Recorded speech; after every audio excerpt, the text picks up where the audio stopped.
What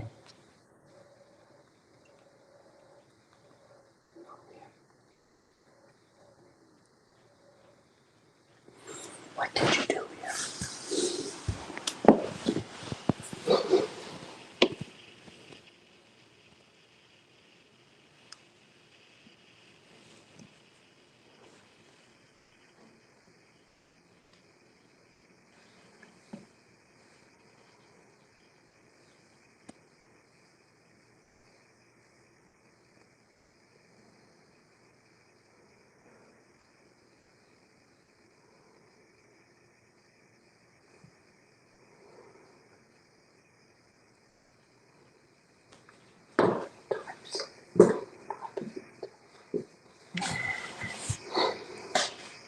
Yeah, get your cell phone. Myself? Yeah.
We see you. Huh? We see.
That should do it.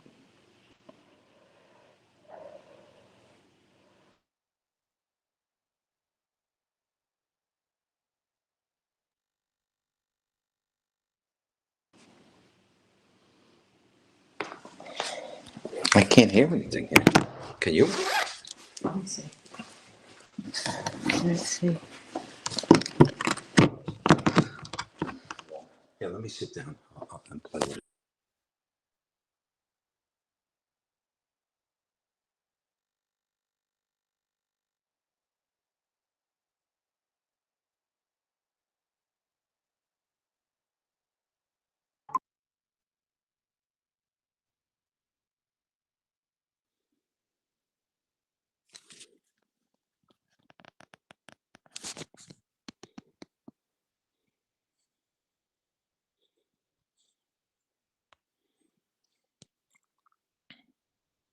There's no sound.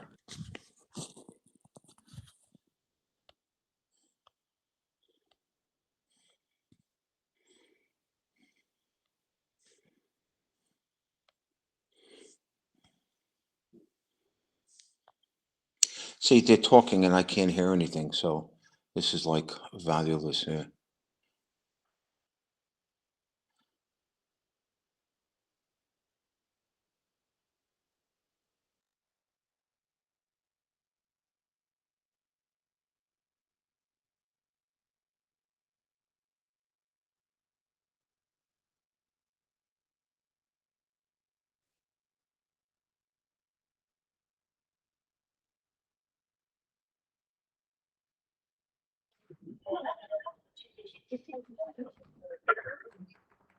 Like to call the sorry about that. I'd like to call the January 10th meeting of the Newington Board of Education to order at 7:01 p.m. Please rise for the pledge. I pledge allegiance to the flag of the United States of America and to the republic for which it stands, one nation, under God, indivisible, with liberty and justice for all. Deb, can you please call the roll? Here. Here. Here.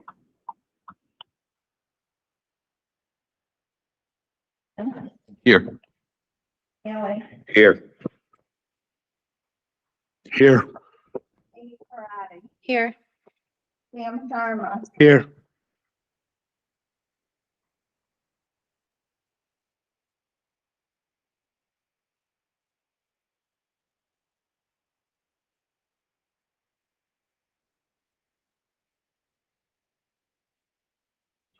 Anastasia, you can't hear us?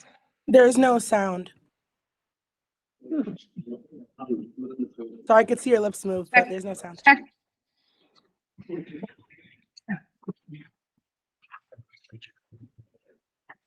All right, we're gonna go to presentation of awards, proclamations. We have an everyday hero today with Dr. Brummett. Awesome. All right, now I see we have Mr. Wozniak here.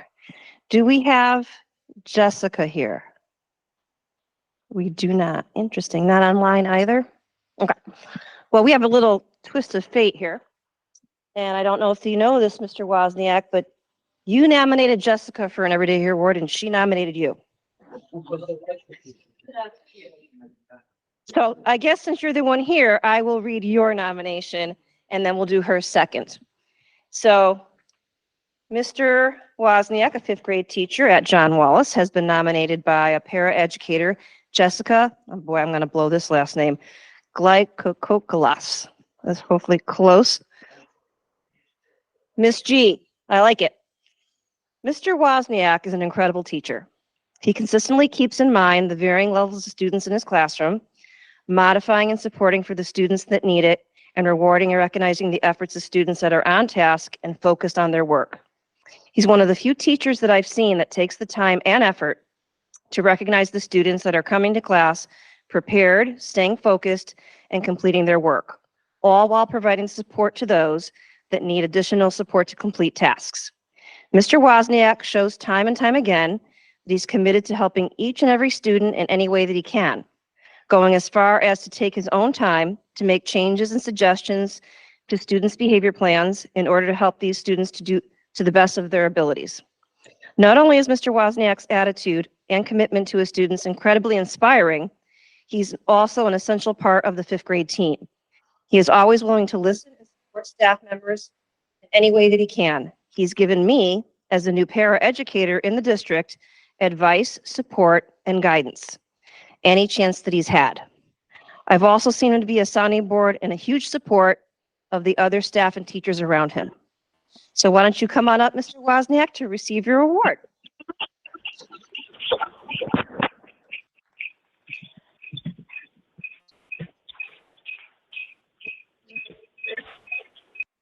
Would you like to say a few words? Well, hello, everyone. Good evening. It's an honor. It's an unexpected honor. I got the notification from central office. I asked Dan, the principal at Wallace, Mr. Diaz, kind of what this was about. I knew what the award entails. I tried to get an inside scoop as to why I was nominated. He said, I can't tell you. You have to show up and find out. Incredibly honored. This is my 26th year as an educator in town. I've seen a lot. I have a close relationship with Mr. Farisi, who began at John Patterson as a principal. So it's nice seeing him here tonight as well. Just an honor. The passion that I bring to what I do every day has the kids in mind. And that's stayed consistent with me since I've been in town. So the message is every morning I wake up and my prayer in the morning is whether I know it or not. And it looks like I did in a small way for somebody that's close to me and my kids. So thank you. Wonderful. Can I take a picture with you in the board chair? And then we'll read. Oh, you got it? Thank you. Oh, I'll do it this way. All right. All right. There we go. Thank you very much. All right, but don't get too far because maybe I'll give Ms. G's award to you for delivery tomorrow. Now we have Mr. Wozniak's nomination of paraeducator Ms. G. As a first-year paraeducator at John Wallace Middle School, Jessica has gone above and beyond expectations. Recently, there was a need to amend an incentive plan due to the fact that the student was not making ideal progress. Jessica's input was instrumental in making the plan effective and meaningful. She made herself available to meet with myself and another staff member to consider ways to improve the plan. With the right incentives in place, the student is very invested in the new plan, and she is motivated to succeed. At the end of each day, Jessica returns to my homeroom to debrief me on the successes her students experienced, as well as some of the challenges. We regularly collaborate to ensure our actions will best serve students to help them become the best versions of themselves. It has been a pleasure working with Jessica. NPS is fortunate to have such a kind, caring, sincere, and compassionate staff member who truly makes a difference in the lives of students entrusted to our care. So in absentia, we'll give a round of applause to Jessica.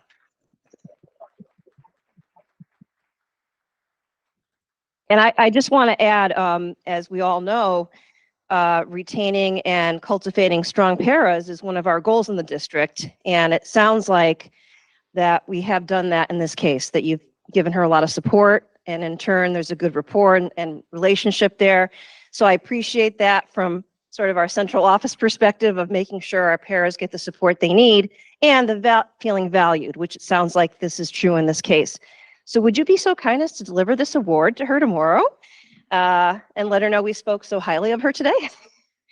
Just so you know, she's truly a gem. I mean, I've been doing this for quite a long time, and I was astounded by her dedication right out of the gate. It was something I have never experienced, so much so that I took the time to kind of share a few words with you, and I'm honored that she was recognized by the board tonight. So thank you. Very good. Thank you. There's your nomination. Thank you so much. And that concludes our awards for this evening. I'll open up to board comments if anyone has anything about our everyday heroes to say. Raise your hand. Sean, go ahead. You spoke about it being an honor to get an award tonight. As a parent of a fifth grader in John Wallace, it is an honor to have teachers like you in that school, in our system, and you truly make a difference every day. And that's not something I think all of us can say. So I don't want that to go unnoticed. Thank you. It is an honor to serve and support you.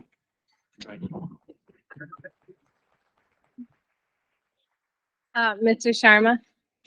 I just want to quickly thank Mr. John Wozniak for giving us like 26 years. So it's amazing, and thank you for everything you do. And I know you do it every day. You go above and beyond every day. So I appreciate it. Thank you.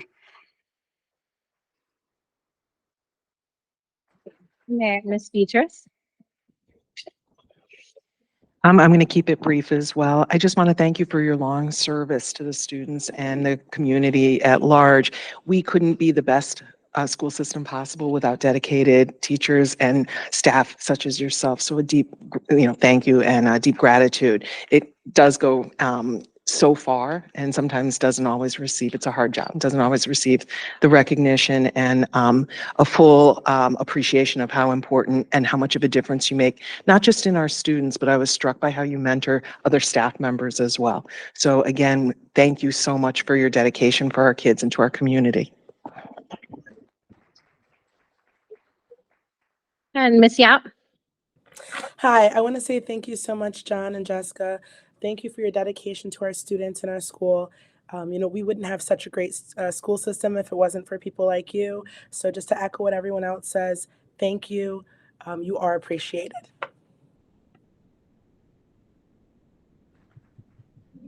Thank you. And yeah, I'll just say I think it's kind of funny, not funny, but I think it's great that you both nominated each other. It just shows the partnership that our teachers have with our paras and the support that the paras give the teachers. Just it's a working relationship. It's very strong, especially the two of you have a really strong relationship. And I think all of our paras and teaching combinations show that every day. So I think it's just great that you both care enough to recognize each other. So I hope to see more of that. So thank you. Thanks for your support. Okay, so moving on to our, public participation. Any member of the public in the room or online would like to come up and speak, you have 3 minutes on board business, board responsibilities. You can raise your hand in Google Meet or just come to the table if you're in the room.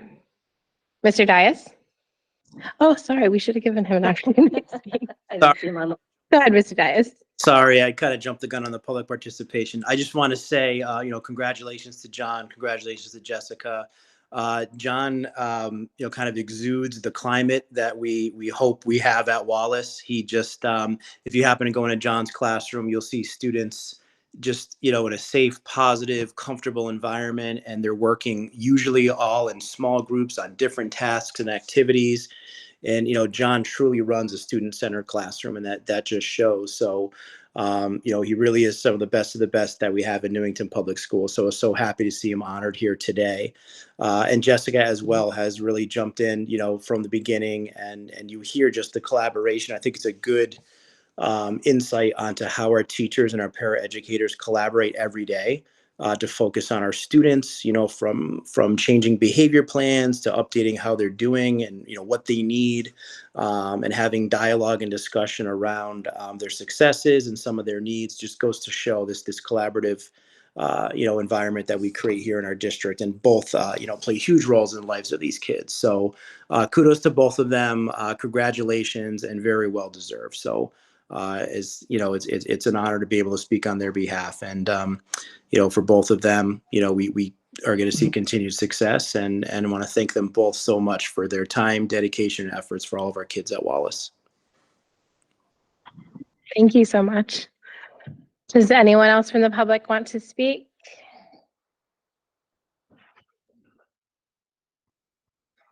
Okay, moving on to our standing committee. We have 2 student reps from the high school. We have Ava Tavares and Adrian Bielski. Sorry. Go ahead with your report. All right, we're going to start off with talking about our previous events and upcoming events we have going on at the high school. We have a Spirit Day this week, which is tomorrow, and it's Disney themed. And students have the chance to win a free breakfast if they upload a picture of their outfit. And midterms and finals are also coming up the 17th through the 22nd, and the 23rd is midterm makeup day. For sports, we have our boys and girls basketball plays Rocky Hill this Friday. Ice hockey won their game last week 4-2, and cheerleading had their first cheer clinic that provided the opportunity to teach young athletes and support the high school team with competition expenses. For performing arts, musical rehearsals have officially begun. The chamber choir was a part of the memorial at the Newington Police Station. Our band concert is tomorrow, January 11th, and the choir concert was December 12th, and the orchestra concert was December 14th. Moving on to some of our club activities, Stuco successfully hosted a holiday movie night and was able to fill 3 boxes to donate to the Joan C. Dauber Food Pantry.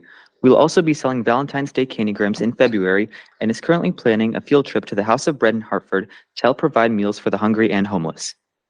DECA had a great trip to Austin, Texas, where students experienced the culture to help them participate in leadership breakout sessions as well as practice in a competition where Julia Singh was recognized in an outstanding competitor. They are currently getting prepared for their March competition by bringing in guest judges. In December, they brought in a DECA alumni who provided individual feedback to their competitors. And then again on Thursday, they will have an adult judge, including former Board of Ed Rep. Ms. Guion.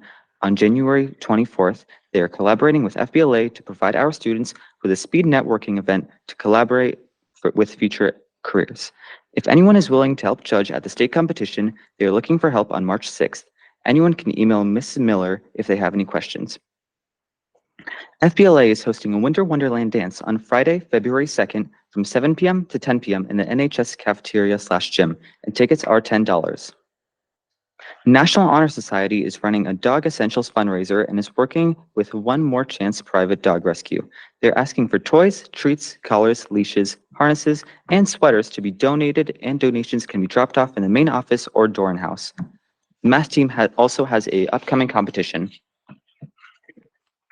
The GSA Club had their meeting today, and they had many fun activities like making friendship bracelets and cahoots.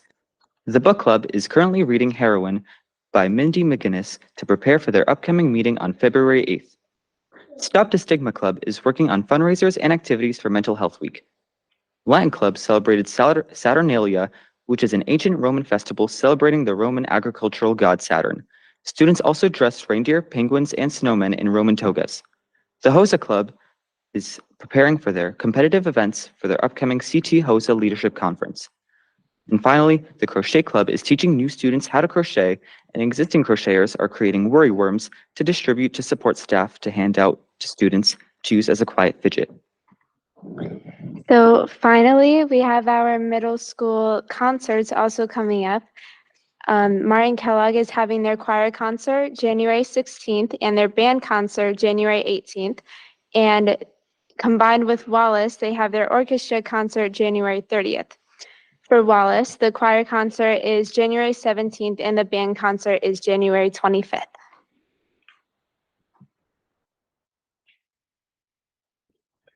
Thank you so much. Do any board members have any questions for our student reps?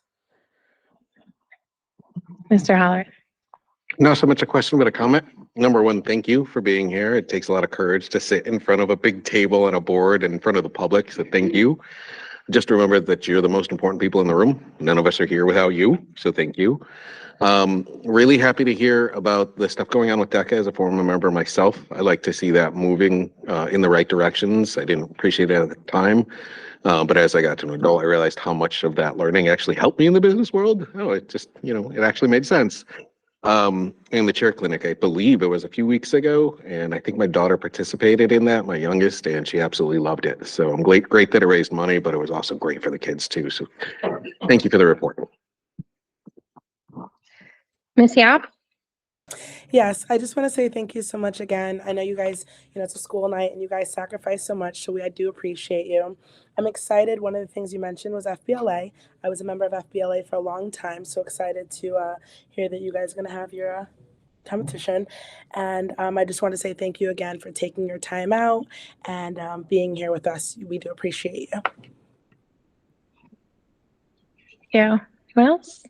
Dr. Pound, would you like to say something? Thank you. Well, first of all, I want to thank our board reps because they are subbing tonight for their colleagues, and that's even more of a brave thing to do because they didn't know what to expect, and they did very, very well. A quick update, though. I found out today from Mr. Myers that the girls' basketball team is playing Rocky Hill tomorrow night at 5:30, and it's an important game because one of our players is likely to score her thousandth point. So I'm going to be there to cheer her on. And there'll be an award given because we figure it's going to happen probably at halftime. So, but yeah, a lot of exciting things happening in the sports world. And I do want to thank our student sub reps, Ava and Adrian, for picking up the torch tonight. Appreciate it. Thank you so much. You did a great job filling in. We appreciate you. All right, our next committee report is the curriculum committee, which met on January 4th. Mr. Holleran. Now you can hear me. It was our first meeting of this configuration of the curriculum committee. I'll go over the agenda as succinctly as I can, but I think in order to set the stage a little bit, we had talked about the next generation accountability report, also the reading waiver, but to kind of set the stage for that too, Wendy had done a great job of providing kind of a context of how the school system works. And on a very broad level, I'd like to indulge you in a little bit of an analogy. We're going to talk a lot about cultural relevant pedagogy, and a lot of people are like, well, why are we talking so much about that? Why aren't we talking about math or academics or curriculum as much? But the cultural relevant pedagogy, to kind of simplify it, is a holistic approach to make sure that all of the students' academic needs are met, and they can be authentic with their true self. It's a very simplified version of it. But if you think of the school system like a watch, a wristwatch, not like a digital one, like an old one with gears, it truly is a system. And cultural relevant pedagogy, if I have to say that one more time, is really that's your crank. Like, that's the little piece that you pull out that starts the watch to get everything going. So when we talk about curriculum, we're going to be talking about a lot, because everything is based upon that outer gear. And if that gear is out of shape or misaligned, what happens to everything else in the system? It stops working. Either it stops working, or you have an individual gear, maybe your instruction. You're doing great, people are learning, it's spinning really, really fast, but it's independent. So if you don't kind of focus on the main driver that pulls everything in sync together, then you really can't build a functional curriculum. And it really starts about understanding how to apply the skills you need within the world and in the cultures that you live in.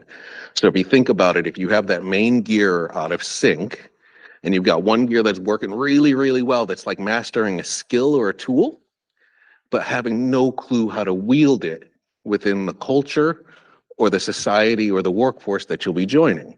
It's kind of like Michael Jordan playing baseball. Potentially good, but definitely not great. So when we're talking about curriculum, and we're spending a lot of time on that outside wield, because it drives everything underneath it, your academics, your instruction, and it really is taking a holistic view of what makes a good functional citizen in our society, which is the real main purpose of NPS, any public school system. So just a little background. We'll probably have more conversations and kind of how things work. We talked about that with the full board. I think it's just good with a new board to really understand when we're talking about curriculum what that means. But in this particular meeting, we talked a lot about the next generation accountability standard, which is essentially 12 benchmarks that you're tested against across the state level. And versus based upon how you score in each one of those benchmarks, you get an average, a score, essentially point value. So we had 12 indicators indicated to help show how well a school district is preparing students for success in college, careers in life. The indicators include test scores, graduation rates, as well as information about growth, absenteeism, course selection, physical fitness, and access to the arts. And the results of all those indicators are aggregated in something called an accountability index. So to simplify it, the state's accountability index is a 69.3. If you give a score, that's how the state is doing on average. Newington is at a 75. So we are higher than the state average. However, year over year, we dropped a point, but everybody except I think Berlin, who actually raised a point, was at the same level. So we're on pace. Part of that is we see a little bit of the COVID bubble. We got a kind of cohort that's going to take a little long. We'll probably see that for the next 8 years. But essentially, we're doing well. Everything dipped. Our gap is about the same. We're doing better than state average. Gap size is not an outlier. We also looked at how well we compare to similar school districts to us. We kind of call that our DIRG. No, we do call it our DIRG. And they're all in the same metric. So we're all moving in the same place. Everybody seems to have dropped a point. We're at 76, now we're at 75, but we are still higher than the state average. And the trend results indicate that the trend is similar to that as a state, as well as districts in our demographic and reference group. And that's also counted for students with high need as well as all students. So it's looking at several different tiers of students to make sure that we are actually being equitable and fair for everybody, providing the best options. So far, it's pretty good. We have some historical averages. I could break down the whole report here. I got to stop hitting my mic. For anybody who wants to see the numbers and the data, you have to excuse my notes on them. So that's essentially kind of going through understanding student performance in the next generation accountability test. Wendy did a great job of walking us through that. I'd like to actually present that to the board so we can kind of talk about it a little bit further. We also talked about the reading waiver update. So as a background, part of our curriculum for K through 3 was approved by the state. They're good with it. Other aspects, specifically phonic awareness and phonics, the state did not think they were meeting the standard based upon the curriculum that we're using for it. There's a bit of a gray area in how that assessment was made, a lack of transparency in how that evaluation was made compared to other school districts who were granted a waiver or other school districts got a pass. And it's not like we take this curriculum by it and use it, we take elements of it and make it work for NPS. Dr. Brumman is currently fighting the good fight to kind of get the whole kit and caboodle approved. However, that is still a work in progress. We were granted a transitional waiver, which means we're okay for the we're in compliance for the 2024 and 2025 school year, but it's 1 year because a transitional waiver means that you will have to transition to a new curriculum. Ultimately, I think we are fairly unified as a subcommittee that is something we really do not want to have to introduce a new curriculum for several reasons. Number one, it's a big disruption to learners and teachers and the system to kind of take what we're doing, replace it with something else, get everybody upskilled and ready to deliver. And I think the financial impact, I think we estimated somewhere to get a new curriculum and implement it is upward to about $1 million. So financially, it is probably not the best course of action we want to do. We'd really like the state to take another look. Like I said, Dr. Brumman is working really, really hard to get that pushed through. We're making a really good case. I believe in the curriculum that we have. I think it's working. The results are playing out. We have 3 schools of distinction in our elementary school at the same time. So that work continues. We'll be meeting further to discuss that, probably continually until we get a final result for it. And I think that about covers it. We did receive a right to read grant for $140,000 to support implementation of whatever we have to do to make it. However, that far exceeds the actual cost of what it'll take to reckon with the impact of changing a curriculum that, quite frankly, I believe is working, but we still need to be in compliance. Our last update is we have possible updates for other meetings.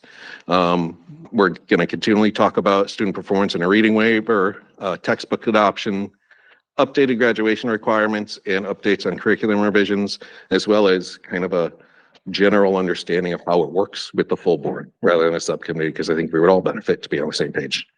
And that is, unless I'm missing anything, I believe the entirety of my summation of the curriculum meeting. Thank you. Do you want to add anything, Dr. Brumman? Sure. Yeah, we are still working. I'm working at the state level and with the governor's office. For Newington, our contention is they didn't review the right program. We submitted a 2023 edition and they reviewed the 2018 edition. So I've been putting forth that, but generally speaking, as an advocate for the state and some of the commissions that I serve on, is the process, left some to be desired. Most districts did not get a waiver that applied, so there is concern there. But you did a rather bang up job, Mr. Halloran, summarizing a very complicated piece. Just to be clear, the science of reading is what is kind of the buzzword now, though it's been around since the 1800s. That's how education is. It comes in waves like that. We were acknowledged as meeting standard in phonemic awareness and phonics, but they felt that our fluency, vocab, and comprehension need to be revisited. But again, they reviewed the wrong version of what we sent. So I'm hoping that they see that that's worth a look-see again. But I thought that was a very thorough update. Thank you, Mr. Halloran. And thank you. I was going to mention that they reviewed the wrong edition, which is part of the lack of transparency in how they made their decision. But I thank you for your feedback on that as well. And I was at the meeting too, and just with that $140,000, Ms. Kraus also said that she was planning on potentially piloting some approved reading programs or pieces of approved reading programs. And there's there's some districts, if they got a waiver with their, you know, various sets of programs that they Compendiums. Yes, compendiums. Thank you for that buzzword. So we can, since they were approved, if we can also use that set of programs for the 5 different elements. So that 140,000 will be used this upcoming year to support piloting or whatever research we need to do. So, yes. And I'll add one last thing. It is very much a work in progress, both the evaluation. They keep kind of moving the benchmark on what is acceptable and what's not, depending upon what's getting approved. So it is very much a moving target, and I apologize in advance, but the curriculum committee will probably meet fairly regularly until we get kind of a landing on some of this stuff. Any other questions from board members? No? Okay. Moving on. New business. We have a presentation from our Anna Reynolds friends on building community and cultural awareness through morning announcements. All right, I'd like to bring up Mr. Smith, Ms. Mazzulli, and her team of lovely Anna Reynolds students. And I was so impressed by how patiently they waited, Mr. Smith, as well as several students were reading while waiting.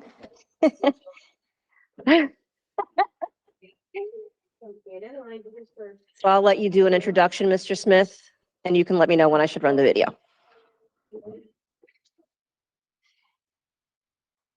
So before we begin and talk about that, since we don't often have the time to be here, I first wanted to start off by just sharing, if you did not know, our 3rd and 4th grade wing and our gymnasium opened up right before break. So we do thank the board for allowing that Dr. Brumman, the 12 o'clock dismissal day, because if you walk down that hallway, you would think those classes and those teachers has been there all year.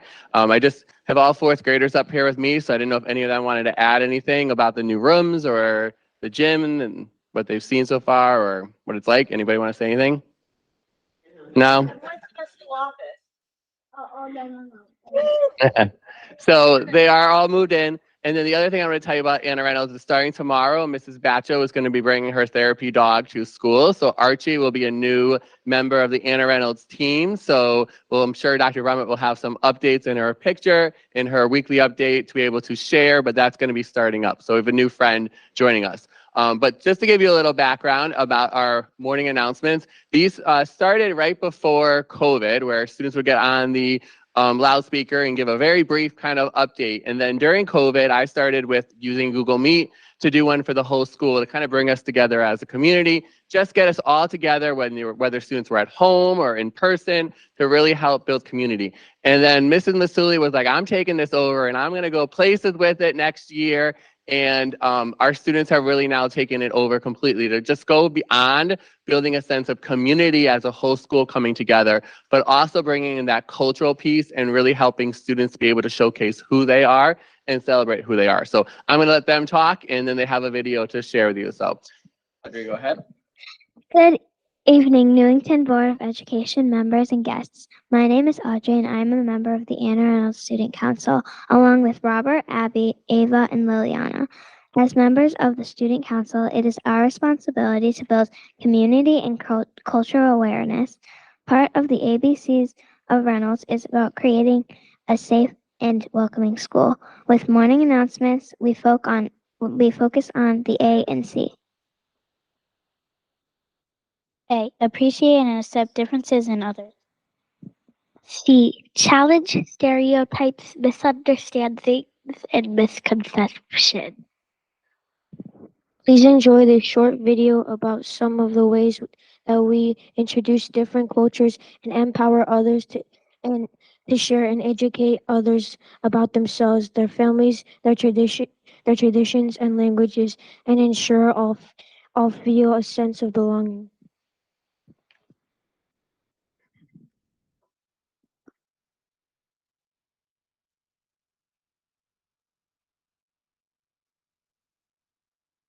Over the last 2 years, Student Council and the Anna Reynolds community as a whole has been utilizing our morning announcements as a way to build community and explore the different cultural traditions and celebrations of our students and staff. This is done through sharing of students' experiences, videos, and short stories. Last year, we also had a welcome wall in our lobby where we had different greetings from almost all the countries of our students and staff. We are lucky to have such a rich, diverse population at Anna Reynolds, with over 14 languages spoken by our students and staff, and even more representation from different countries. During the morning announcements, we highlight different holidays that our students celebrate, both whispered and also less commented, including Hanukkah, Christmas, Yom Kippur, New Year's celebrations from across the globe, and Three Kings Day. We will also be learning more about the Lunar New Year next month. We also learned about Islamic holidays, including Ramadan and Eid, with many students sharing their experiences with the celebrations, but also the fast day. Fasting. We even had classmates support their peers that were observing the holiday by fasting alongside them. And staff and students created a bulletin board to share traditions and celebrations.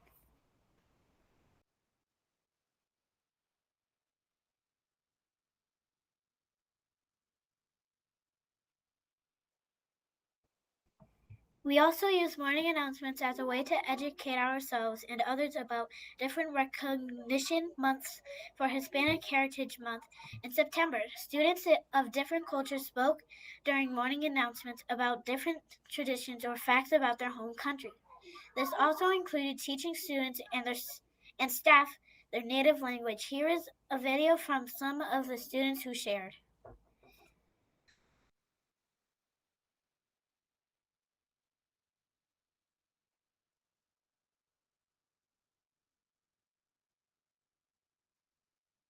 And why don't you tell people whose class you're in? My class is in Mrs. Boisine. So you're in third Third grade. grade. All right. So Dylan's going to share a little bit about something that's very exciting that's happening. Take it away, Dylan. Hola, soy Dylan Camacho Rodríguez y estoy aquí para decirles que hoy, 15 de septiembre, es el comienzo del Mes Nacional Hispano. Cada año, los estadounidenses observan el Mes Nacional Hispano del 15 de septiembre al 15 de octubre. La gente celebra la historia, cultura y contribuciones de los ciudadanos. I don't know. Where? Okay.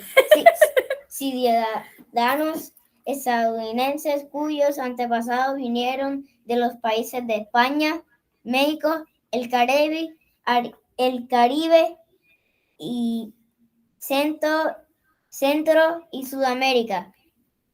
Estén atentos a los anuncios matutinos durante este mes para obtener más información sobre el Mes Nacional Hispano. Whoa, Dylan, what did you just share with the students and staff at Anna Reynolds School? Hi, I am Dylan Camacho Rodriguez, and I am here to tell you that today, September 15, is the start of National Hispanic Month. Each year, Americans observe National Hispanic Month from September 15 to October 15. People celebrate the histories, cultures, and contributions of American citizens whose ancestors came from the countries of Spain, Mexico, the Caribbean, and Central and South America. Stay tuned to the morning announcements during this month to learn more about national. Yo soy Tomás Barjona. Mi familia viene de Ecuador, un país ubicado en la línea ecuatorial que divide el mundo en dos hemisferios, norte y sur. Hello. Oh, This is English. yep, the English now. Go ahead. Hello, I am Thomas Barham. My family comes from Ecuador, a country located in the equator line that divides the world into northern, south, and southern hemispheres. The Southern Hemispheres. Wow. And did you make this picture? Yeah. Oh my God. I'm going to show everyone this. Oh, So we have it in color. All right. So this is Ecuador. Can you point it out? It's right here under the equator. Very nice. And it separates the Southern Hemisphere, Northern and Southern Hemispheres. Thomas, thank you for sharing this about Ecuador. Have you been to Ecuador? Yeah. What is your favorite thing about going to Ecuador? Going fishing. Going fishing? Yeah. Awesome. Thank you so much to Thomas and Dylan for the assist today. I appreciate it. In November, we explore American Indian and Alaska Native Heritage Month. We watch videos to learn about the vibrant cultures, traditions, and heritages while recognizing Native Americans' many contributions. Each February, we take time to learn about influential people of color.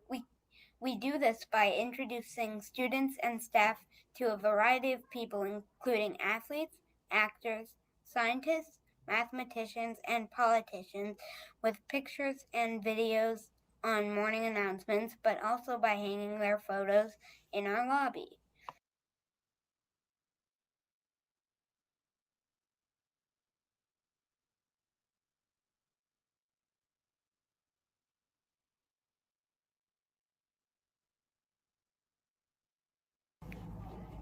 In March, we also take time to celebrate the many women, both local and famous, that have had a positive impact on society. We created a wall with pictures and captions of different women who have inspired others for various reasons, including the staff at Anna Reynolds. We then shared about them on morning announcements.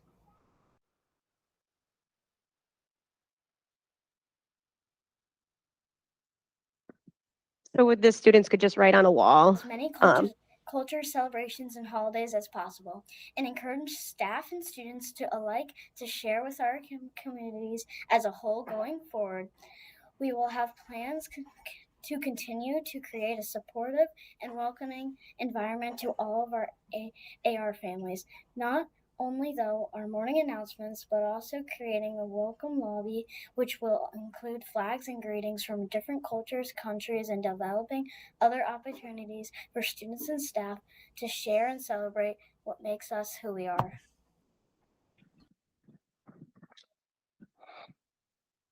We believe every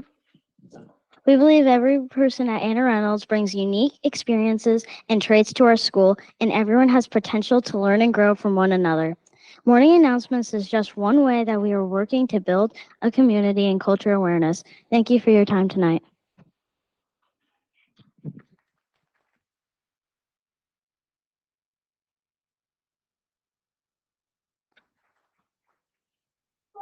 Thank you so much. Do you have anything else? Anybody have any questions for our Anna Reynolds friends?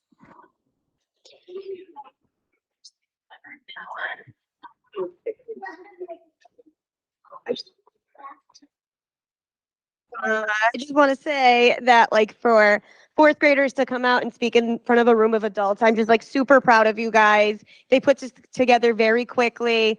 So I just want to give them another round of applause because it's not easy speaking in front of people, and they did beautifully. So.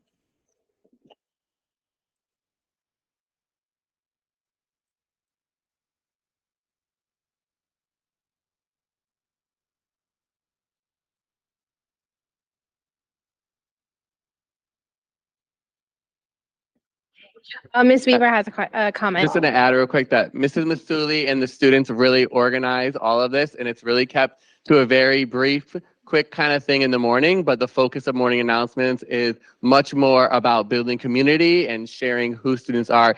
And it even started when a teacher mentioned to me some students were with the Ramadan holidays when we had school, and their students were afraid to not come to school, and they felt like they had to come. And so it became like, let them share about their holiday, and then Mrs. Masuli and the students just continue to make it grow. And so it's a real quick thing in the morning that just, and even when new students move in, it's a great opportunity to bring them into the sense of community and showcase who they are versus trying to get them to conform to us. It's really allowing their culture and who they are to shine. So.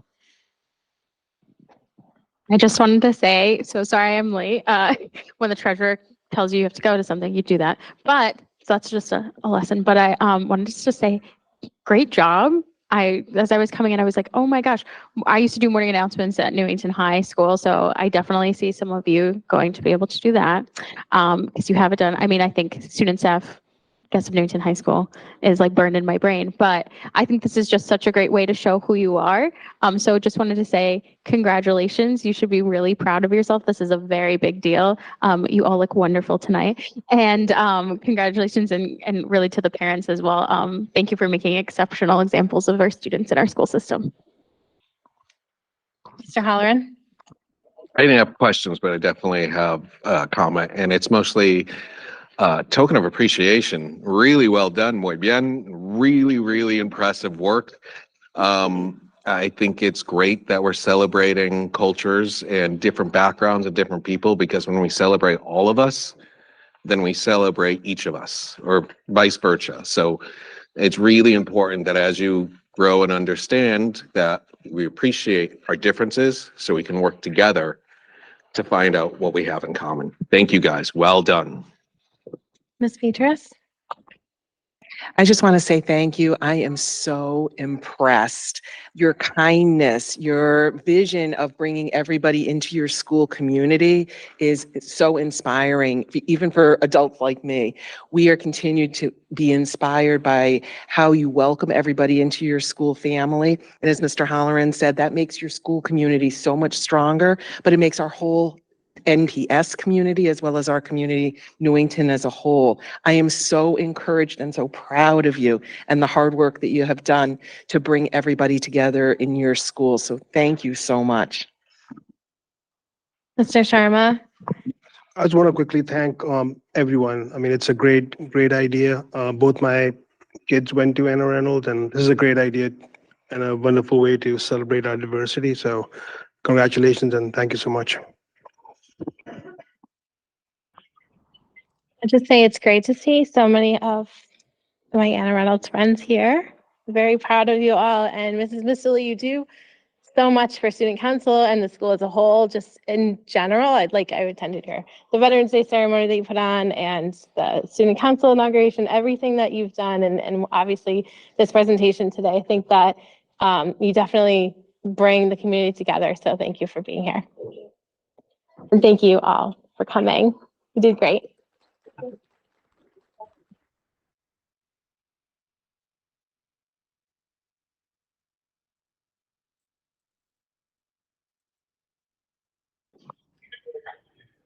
Okay, our next agenda item is a report of staff allocation. We'll just give it a second for the room to clear out.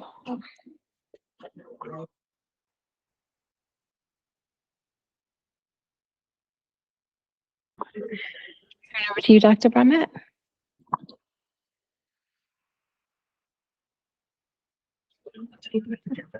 I would like to have Mr. Farisi take the podium or the virtual mic.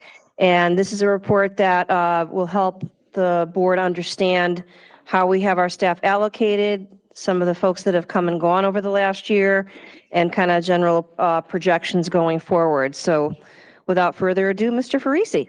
Thank you, Dr. Brummett. Tough act to follow, those exceptional fourth graders. So I hope you'll bear with me when I talk about staffing. But so I thank you for that opening and introduction, Dr. Brummett. Annually, we provide to the board around this time, right before we get into budget season, an opportunity to really understand the landscape of where we currently are with our staffing and some of the things that have transpired since the summertime to now. So that way we can have a deep, rich understanding of where we are and then where we're projecting out to be for next school year. So this report really is the landscape of today, which changes as we go through week to week. But this is where we are today. I believe next board meeting or at least thereafter, shortly thereafter, I will be sharing with you what we anticipate our projections to be and what we're looking for next school year. So with that in mind, you can kind of just see on E2 report, the cover really just speaks to some of the shifts and changes that have happened since I would say last year opening up into this school year. So you can see that we had a total of 48 positions that we needed to fill, 48 vacancies, of which we had approximately 35 contracted positions that we needed to fill, and then the remaining were non-contracted positions. Our overall vacancies, around 22 staff vacancies, were based on resignations. We had 2 retirements and 7 transfers within the certified staff arena. And then we had other certified staff vacancies that we had to fill. So at this time, I'm pleased to report that we do and have filled all of those. We're very fortunate. Many districts weren't able to fill even teaching positions to start the school year this year. And we were able to do that and do it with high quality staff that I'm pleased to share are doing very well right now. So with all that being said, the latter part of the report, as you keep going deeper into it, really delves into the detail of that. I don't want to go through page by page. It's a rather extensive report, but I would like to, and I have highlighted, if you flip over to the next page, just some of the changes that occurred that are of noteworthy, to share. So we do see here highlighted in yellow in math interventionist column that we did increase a 0.5 full-time position, and that was at the middle school level, and that went up. And then we had a 0.2 increase at the high school level. And what generally happens there is we're able to allocate grant funding to areas in need in our schools to support some interventions so student performance can continue to grow. So we were able to do that at the middle level.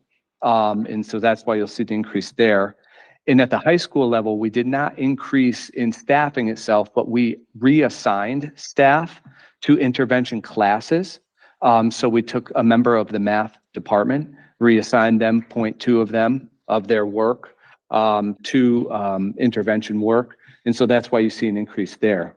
You'll later see a reduction in another area in the high school that accounts for that. So there's an offset and it kind of goes that way. As we also go through the report, you'll see our instructional coaching model shifted a little bit as well. We did not retain 2 of those positions. We went down in 2 of those positions. One was at the high school due to a resignation that we chose not to refill. And one was at the elementary level due to a grant funding expiring. And that person went back to be a math interventionist at the elementary level. So we had some shifts there in our staffing. In the area of STEM, you'll see that's highlighted because that is a decrease of 0.2 staff at the high school. And that was just something that we found that we didn't need to fill. So when we have an opportunity to decrease in staffing due to attrition and due to a lack of need to fill that position, we do try to realize a savings. Again, that's what we did in the instructional coach arena as well. So we take all those things into consideration when a vacancy appears. We really look at, do we still need that position?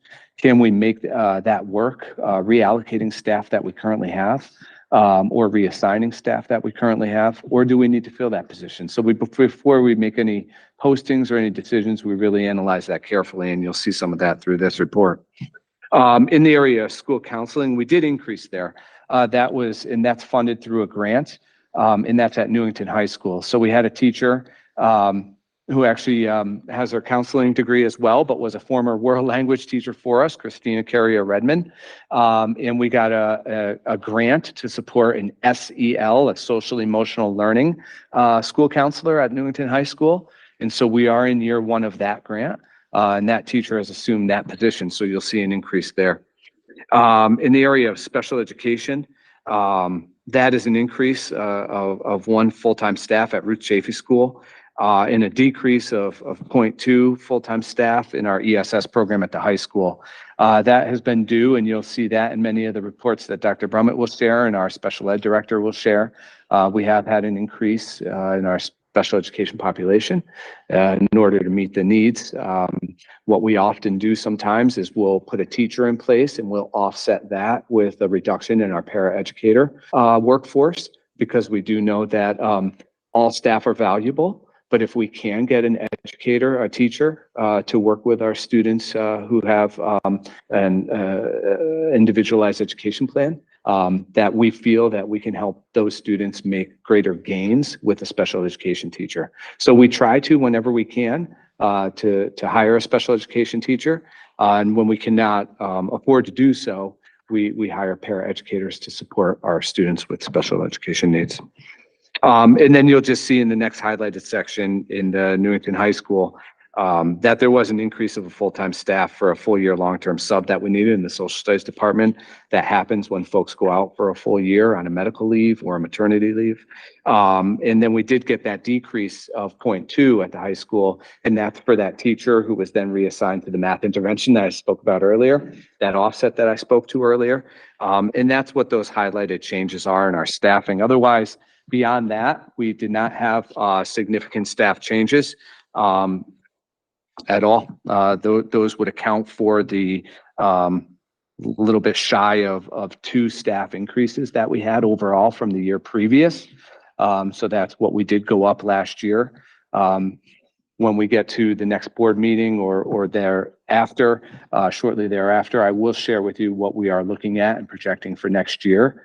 And we are looking to make a slight reduction in that outside of any mandated needs that we have to put into place that have come down through the state that we have to meet, especially at the high school through financial literacy. Other than that, we are looking to make some reductions. That is a very, very large overview of this report. I know the thicket itself outweighs what I just shared with you verbally, but I know you had a chance also to take a look through it. I'd prefer to see if there are any specific questions that you might have now, and I can continue to share any details that you'd like to hear about. Mr. Sharma? So just a quick question. In terms of like 22 resignations, are we doing like exit interviews, and what was the common theme of what's going Yes, on? thank you so much. So we've been doing exit interviews for many years. We not only offer an interview opportunity, but we also ask folks to fill out an online form, an exit form survey, where we feel that they can be more honest because they don't have to leave their name. And then if they wish to have an interview with us, we offer that through my office. I would say generally, most of the themes, they range actually. There isn't like one thing that I can pinpoint for you. Sometimes folks are leaving because there's opportunities closer to home. Sometimes folks are just leaving the profession, and that's a reality that we face.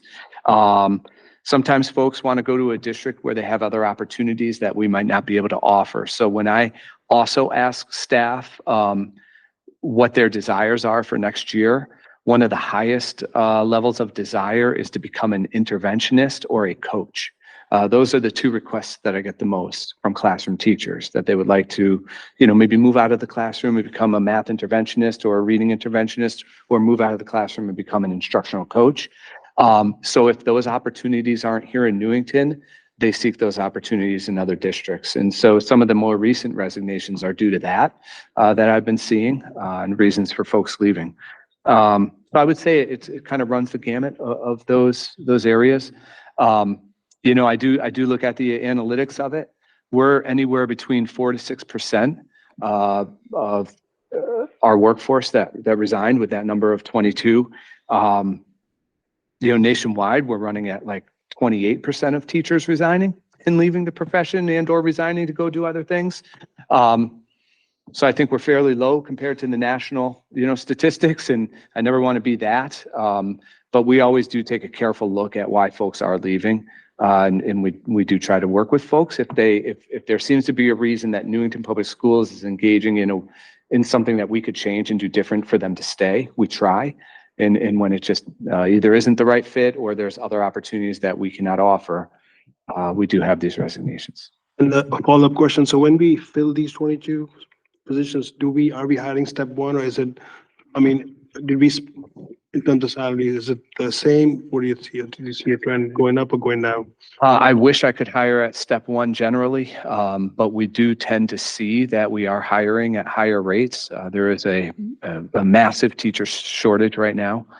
Many teachers we do see moving from district to district. That seems to be a popular trend right now. And so they generally come with experience.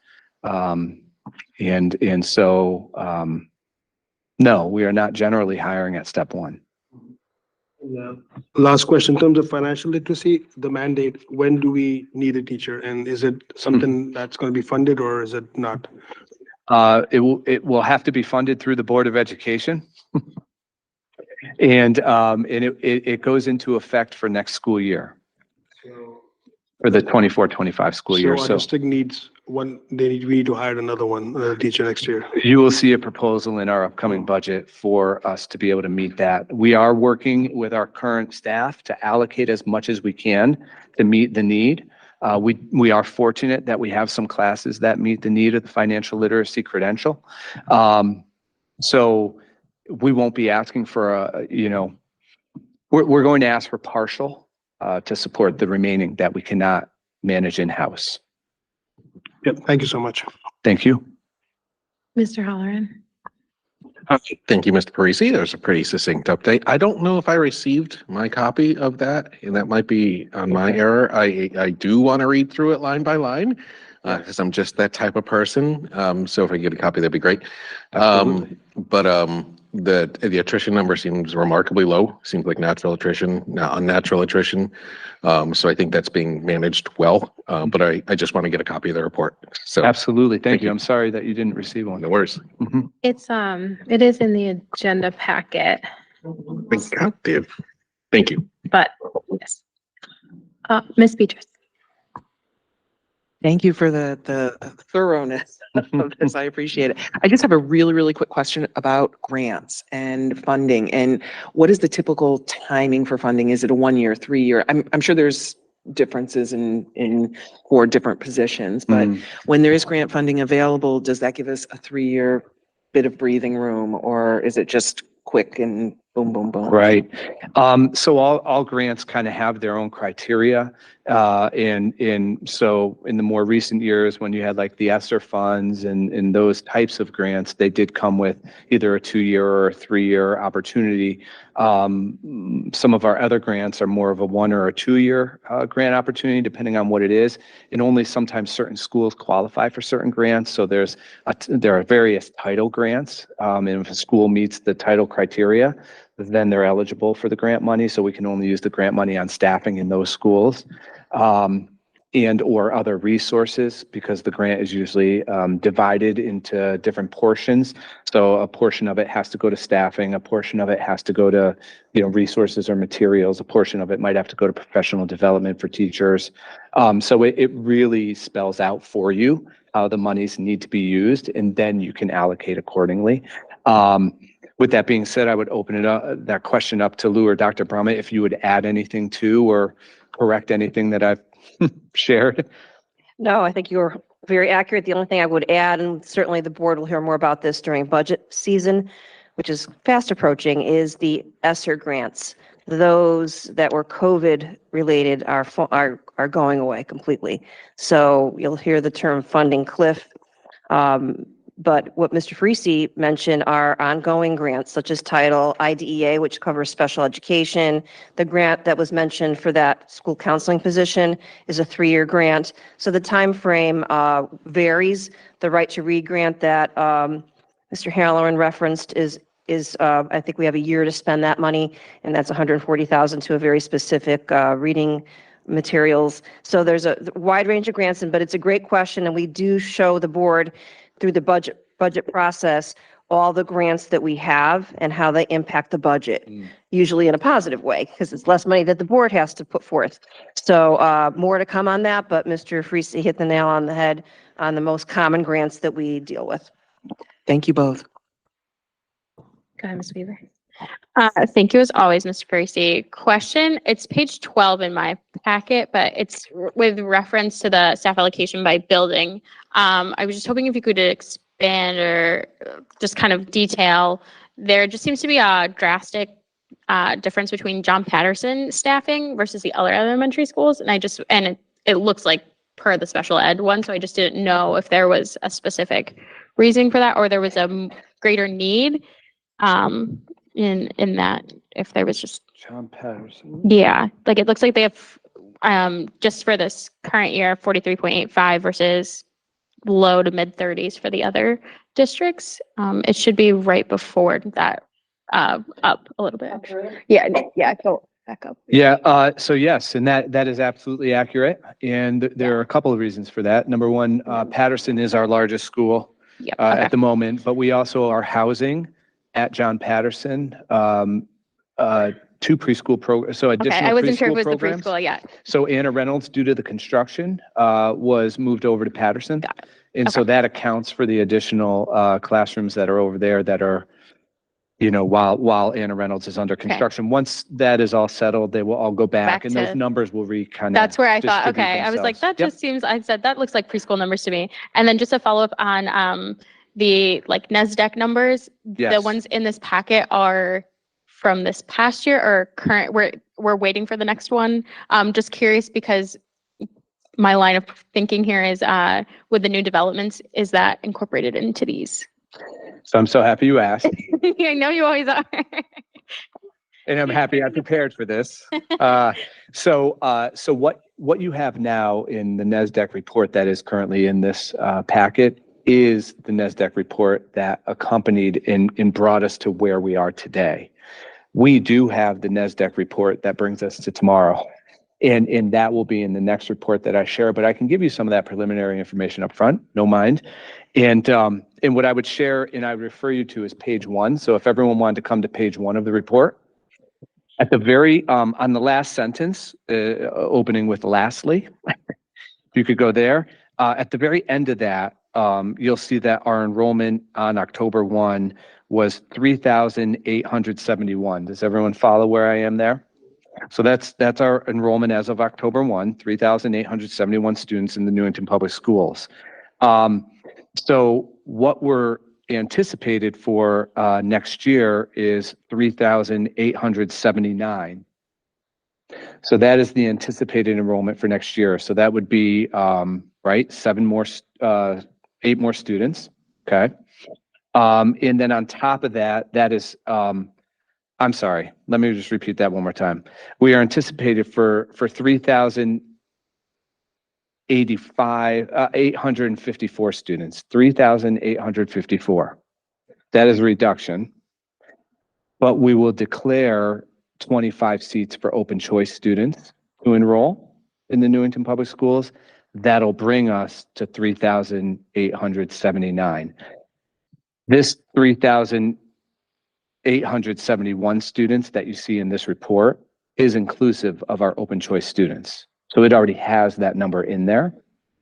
Where now what I give you and will project for next year, we'll have that we'll be 8 students in addition to what we have currently right now. That always moves, fluctuates, students coming in and out. Oh, I don't need Yes. to raise my hand.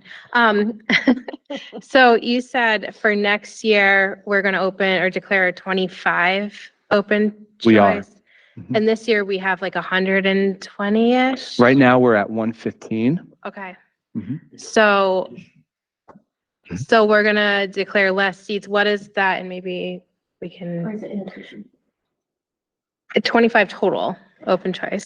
No, in 25 addition additional. to. Okay. Now it's not just a simple add 25 to 115 because you have students who are exiting at the graduation level, so a few will graduate. So it's an offset. So I will share all of this at our projections discussion. Thank you for clarifying, because That's I was just like, the- oh, we're gonna like wipe out our whole open choice population. Oh, no.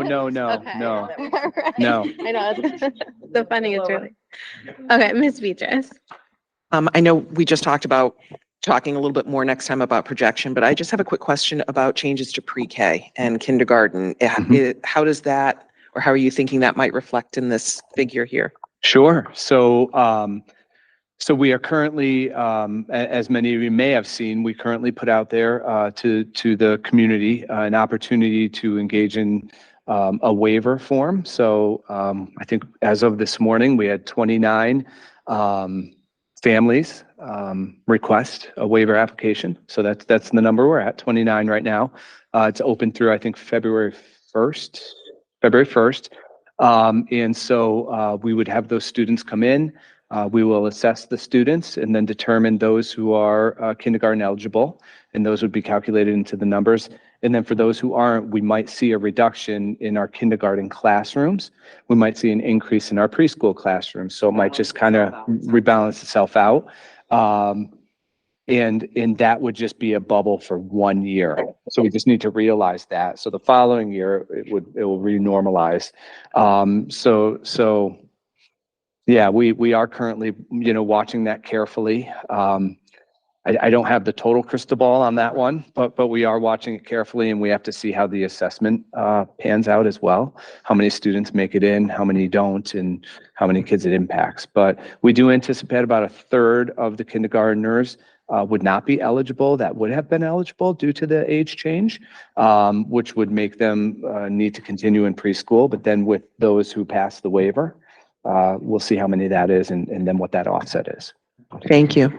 We've also opened up pre-K registration for next year and have noted an increase. Right now, we're sitting at about 80 students, and that does not count kids who would be continuing. Say they're 3, they're going to be 4, so they'd stay another year. Some parents who know they want the waiver, who don't want a waiver, and they realize they'll just let their child go another year in pre-K, probably factor into that number. But we did see a marked increase in pre-K pre-registration as of, we're monitoring these very closely in both camps. So good questions.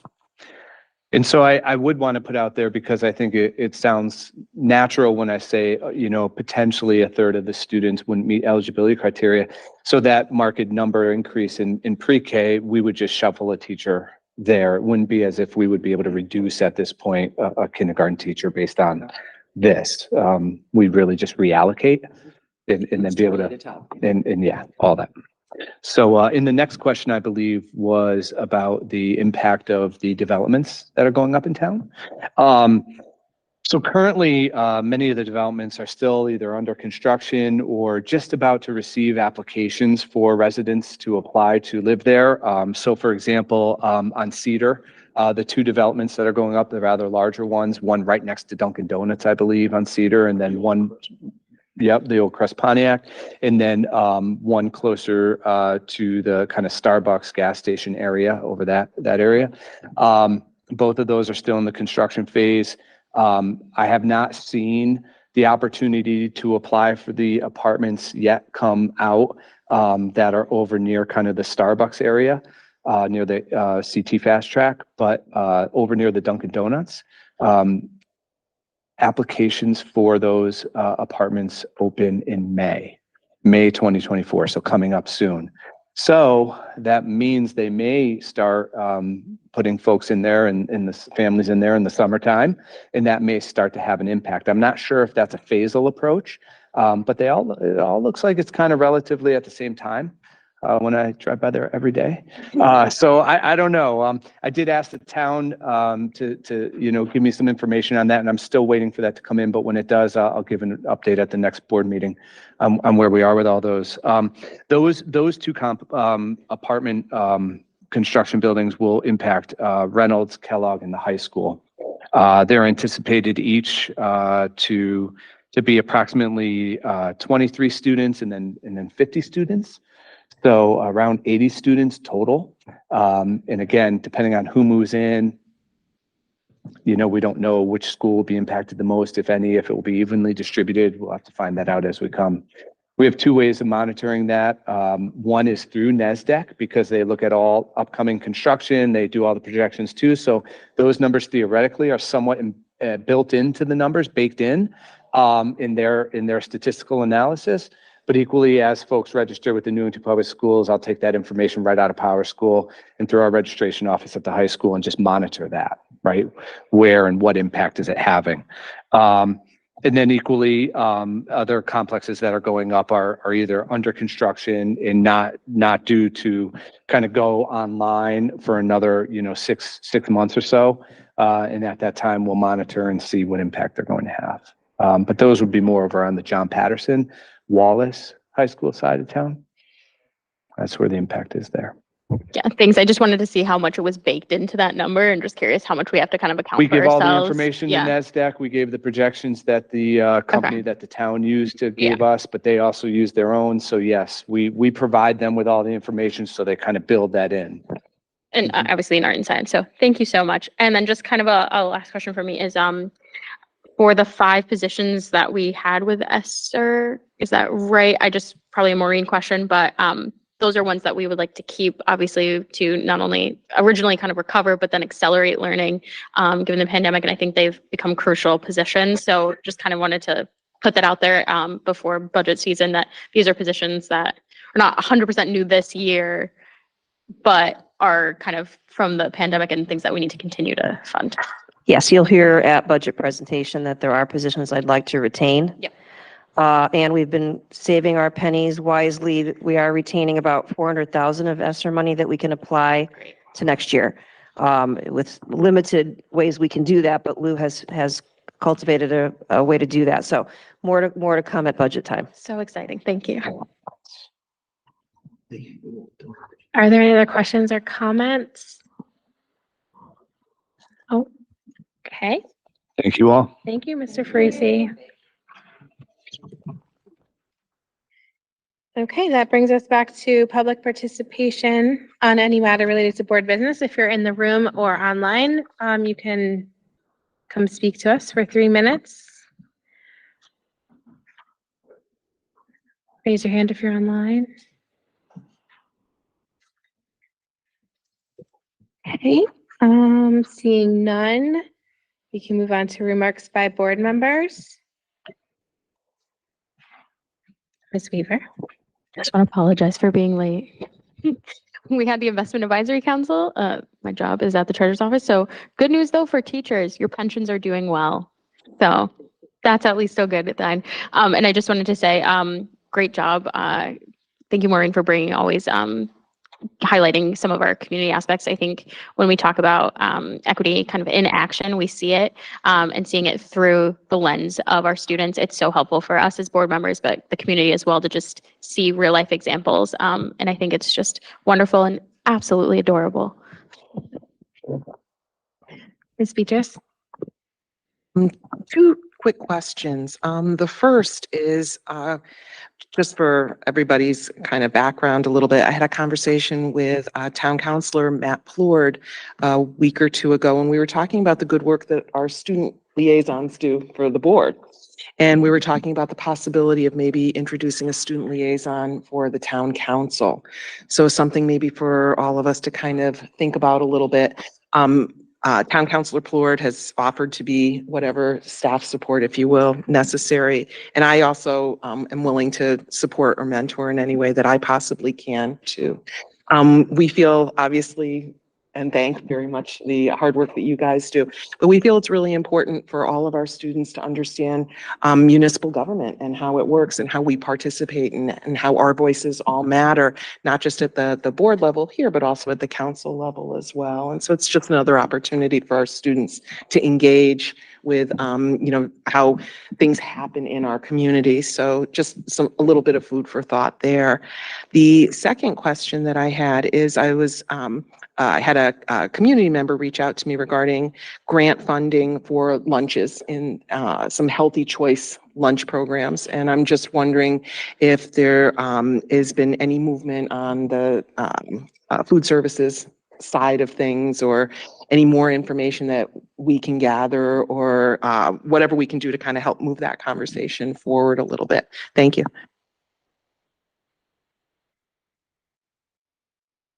Any other board members?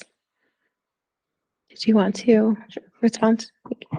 Yes, Ms. Beatrice did mention that to me, and I ran it by our food service director. She had everything that was posed in that email we have pursued, and many of those are no longer available.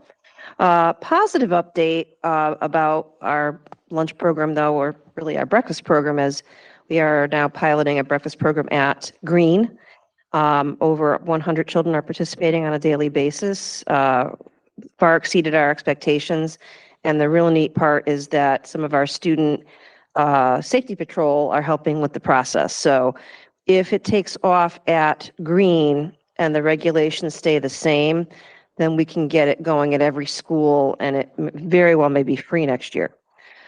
So getting it now on the books in at least one of our schools is a huge leap forward. But we continue to explore, to Ms. Petrus's point, anything we can do to enhance our food service program. And I meet with the director regularly about all of those pieces. So she has reviewed the documents you submitted. Thank you so much, and I can't tell you how encouraged I am to hear that the safety patrol is involved. That warms my heart, so thank you. Anybody else?